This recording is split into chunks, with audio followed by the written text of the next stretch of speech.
In this video, we're going to talk about dust.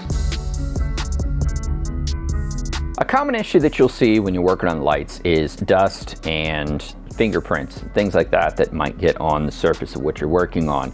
Now, the number one thing that is always a good idea when you start, especially with chrome, but even with painted plastics, if you can, try to wear some kind of a latex glove.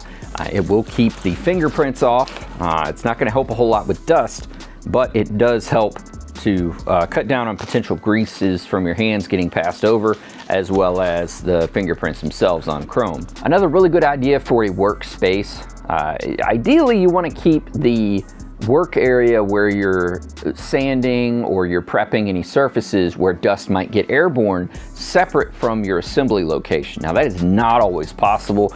At my last location, they were actually right next to each other, and it was just the best that I could do in the circumstance that I had. But that also meant that I had a lot of airborne dust that was created by that process. Now, one of the things that I did add to try to help with that was an air cleaner. And you can get some pretty cheap ones. I'll link some down in the description that I use myself.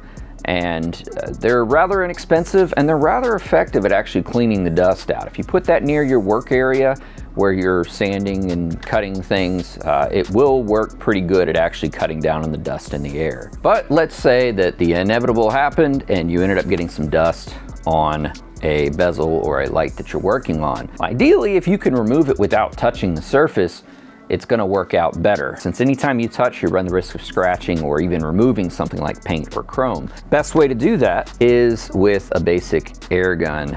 So if you've got an air compressor, and you just take it and blow off the surface like that. A lot of the times you can get it out. Definitely keep in mind moisture in the air compressor itself.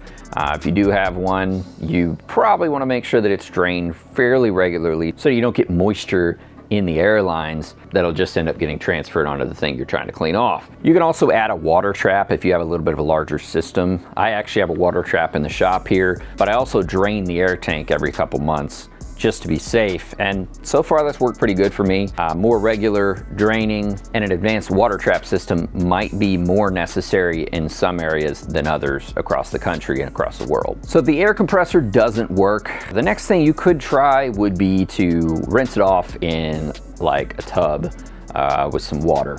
Just basic soap and water and a microfiber cloth, and you can just submerge it in the water and or even just run the water over it in a sink, and then just work gently to try to remove any surfaces in there. Now, obvious things that this is not great for is if you've already got electronics installed. So let's say you've got finishing steps and you've already attached LED strips and things like that, you're probably not going to want to use the water method for that. So you'll need to go with a little bit of a different approach. You're going to want to avoid just using a straight microfiber on a surface like this. Even though you would think it would probably be okay, these things actually have a pretty good tendency to scratch and even at times remove chrome from certain types of lights.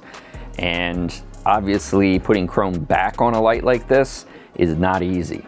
So I would avoid going straight with a microfiber and nothing else. Another problem with just using a microfiber cloth straight is that it actually creates a little bit of a static cling. So when you get in there and you remove some dust with a microfiber, the static that you've created on the surface a lot of times will actually draw more dust in. So a straight microfiber cloth is not really a great idea. A popular option is to use isopropyl alcohol. You'll put a little bit on a rag just like this, ideally a very clean one. You don't want to use anything that's got a bunch of dust on it or already dirty, but you'll put a little bit of alcohol on a rag like this and then just wipe the area that you're trying to remove the dust from, and that works pretty well. Now, some downsides to that, it can actually fade paints, so you want to be careful in that aspect.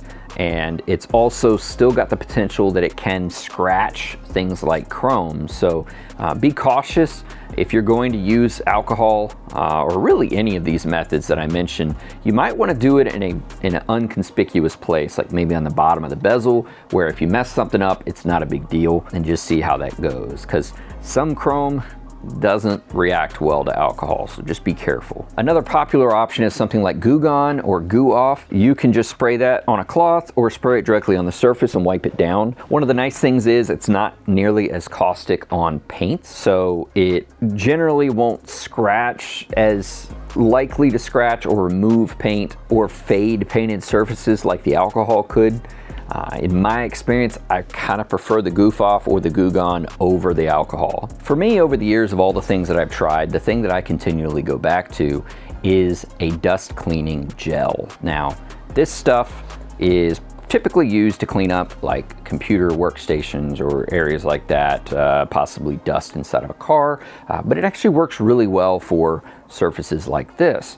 And you can just take a little bit of that gel out, just like so. You don't need a whole lot, because just keep in mind that whatever you use, it's gonna pick up whatever dirt that you're working with. If you grab the whole ball, you know, you can just toss this if you want, just use a little bit at a time. Sometimes if it's the color hasn't shifted too much, I'll reuse it a few times before I end up tossing part. But you can literally just take this stuff, roll it on top, chrome surfaces, painted surfaces. It doesn't really seem to affect anything that I've used it on so far. Probably wouldn't use it on lenses. Lenses is a whole other can of worms. If you get fingerprints on lenses, probably the best approach is compressed air and the soapy water option, because unfortunately you have like a thin layer of film on the lens itself on the inside, and once you scratch that or remove it with some kind of a chemical process, it's really never going to be the same. So for those, maybe I'll make a different video in the future to show a few different ideas of how I go about trying to restore them, but it's not always possible. So basically just like that, I took a little bit of this gel and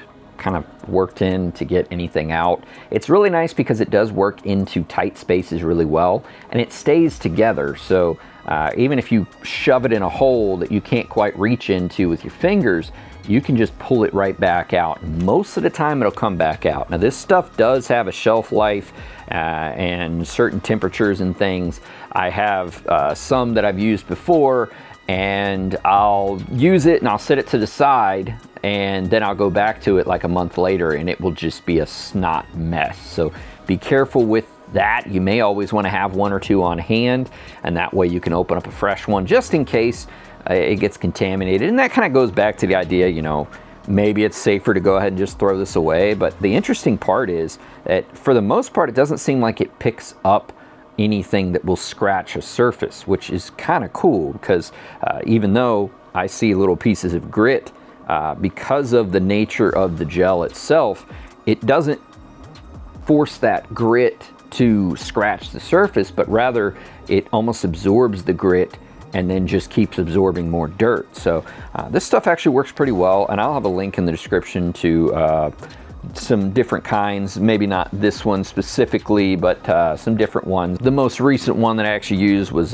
Color Corral. It actually worked pretty good. I believe this one's called Tycarve, but yeah, I'll link a few in the description.